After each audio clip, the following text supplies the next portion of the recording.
तो न्यूरॉन के बाद में दूसरा तरह का जो सेल आता है उसे ग्लियल सेल बोलते हैं, न्यूरोग्लिया बोलते हैं, ग्लियल बोलते हैं।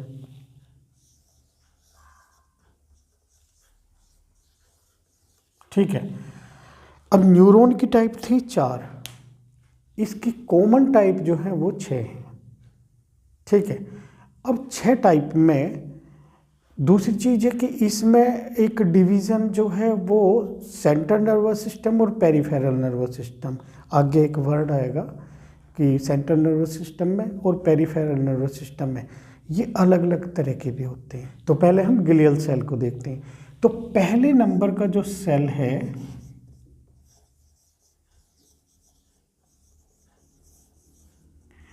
उसे बोलते हैं एस्ट्रोसाइट्स। एस्ट्रो का मतलब वही एस्ट्रोलॉजी से है, स्टार से है, क्योंकि ये स्टार शेप सेल होता है और इसमें इसका सब मतलब काउंटिंग में सबसे ज़्यादा होता है। ठीक है। इसमें भी बहुत सारी प्रोसेस होती हैं। ठीक है। सेंटर पार्ट से काफ़ी सारी प्रोसेस निकली होती हैं और इसकी क्वालिटी क्या होती है, एस्ट्रोसाइट सेल जो है ये एक सेल कई न्यूरॉन को सपोर्ट देता है। ठीक है। तो पहला हुआ एस्ट्रोसाइट, तो ये कई तरह के न्यूरॉन को सपोर्ट करेगा। और दूसरा जो अब आएगा वो होगा ओलिगोडेंड्रोसाइट।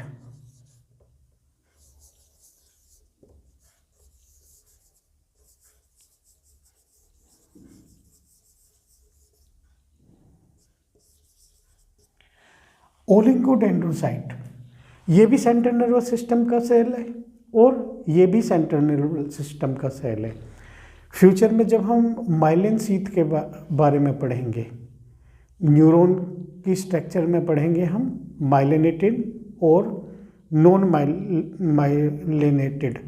लेकिन उसमें ना अभी पहले तो कहते थे नॉन माइलिनेटेड, पर अभी कहते हैं कि उसमें माइलिन शीथ कम होती है एज कंपेरेटिवली जो पेरिफेरी न्यूरॉन होता है। तो माइलिन शीथ है लेकिन सेंट्रल नर्वस सिस्टम में कम होती है और पेरिफेरल में ज़्यादा होती है। तो ये दूसरा सेल हो गया ओलिगोडेंड्रोसाइट। ठीक है। तीसरा एक सेल आएगा एपेंडिमल।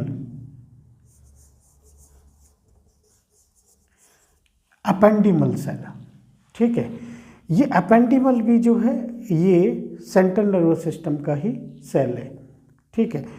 तो इसकी स्टडी जब होगी ओलिगोडेंड्रोसाइट्स की, यहाँ पे तो जब हम बात करेंगे ना एस्ट्रोसाइट्स की, ब्लड ब्रेन बैरियर, तो एस्ट्रोसाइट्स की का जो जिक्र आएगा वो ब्लड ब्रेन बैरियर में आएगा। ठीक है।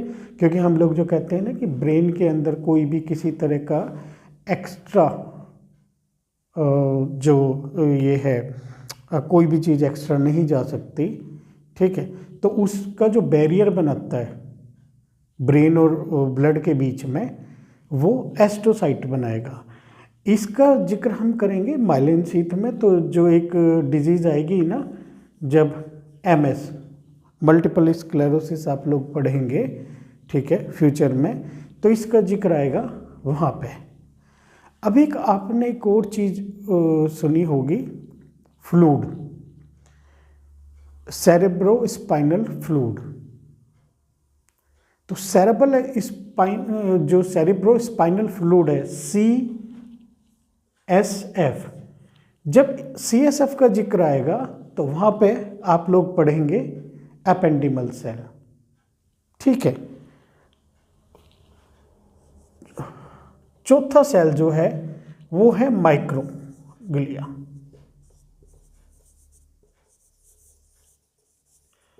Microglial cell. अब जब वहाँ पे फेगोसाइटिस एक प्रोसेस होती है जो बैक्टीरिया, वायरस या किसी भी एक्सटर्नल चीज़ को, किसी पैरासाइट को ख़त्म करने के लिए हमारे जो WBC वगैरह होते हैं वो अपनी प्रोसेस करते हैं, तो उस टाइम पे आप पढ़ेंगे ये माइक्रोग्लिया, मतलब ये सबसे छोटे सेल होते हैं और बहुत कम काउंटिंग में पाए जाते हैं। ठीक है। तो ये हो गए सेंट्रल नर्वस सिस्टम के। अब ये देखिए, पहले हम लोग क्या पढ़ते थे कि बस न्यूरॉन का खेल है, ठीक है, बट इन चीज़ों को आप धीरे धीरे पढ़ेंगे तो आपको पता चलेगा कि न्यूरॉन के साथ में न्यूरोग्लिया जो है वो कितना इम्पोर्टेंट है।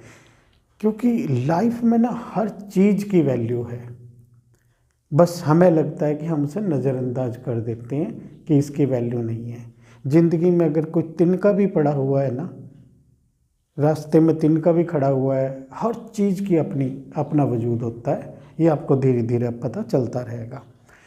अब ये तो हो गए सेंट्रल नर्वस सिस्टम के, CNS इन शॉर्ट में लिख देते हैं, ठीक है। अब बात आती है पेरिफेरल नर्वस सिस्टम की, कि पेरिफेरल नर्वस सिस्टम में कौन से सेल सपोर्ट करते हैं। क्योंकि सेंट्रल और पेरिफेरल नीचे लिख देते हैं यहाँ पे PNS, ठीक है। अब इस PNS में 2 तरह के ग्लियल सेल होंगे। उन 2 सेल में से सबसे मेन सेल जो हम यहाँ पे काउंट करेंगे, स्वान सेल, SH, ये है स्वान सेल, ठीक है। अब एक डिजीज पढ़ेंगे GBS,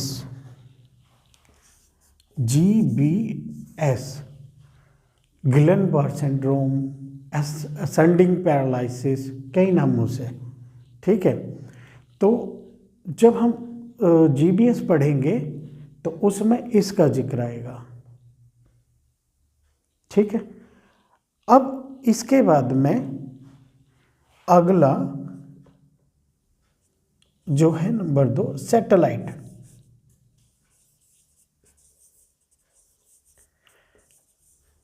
ये है सैटेलाइट सेल, ठीक है। तो सैटेलाइट सेल का मेन यहाँ पे जो कॉन्सेप्ट आएगा वो आएगा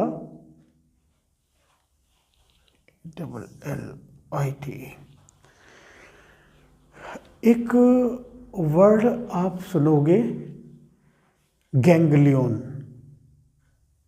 आपने सुना होगा बेसल गैंग्लिया, ठीक है, और pre ganglionic, post ganglionic, future में कुछ वर्ड्स आएंगे। तो जो गैंग्लिया है, गैंग्लिया को जो सपोर्ट करता है, जो सराउंड करता है, वो सैटेलाइट सेल है, ठीक है। तो ये 2 तरह के, ये इसकी पेरिफेरल की 2 टाइप होगी, सेंट्रल नर्वस सिस्टम की 4 टाइप होगी। तो टोटल यहाँ पे अभी जो मुझे याद है वो 6 टाइप है, ठीक है। और नॉर्मली क्योंकि मेरा कंसर्न है न्यूरोथेरेपी में, हम इस जितनी एनाटॉमी फिजियोलॉजी को पढ़ रहे हैं, न्यूरोथेरेपी में हमें कैसे मदद करेगी, ठीक है। तो अब ये आपके 2 कॉन्सेप्ट बन गए।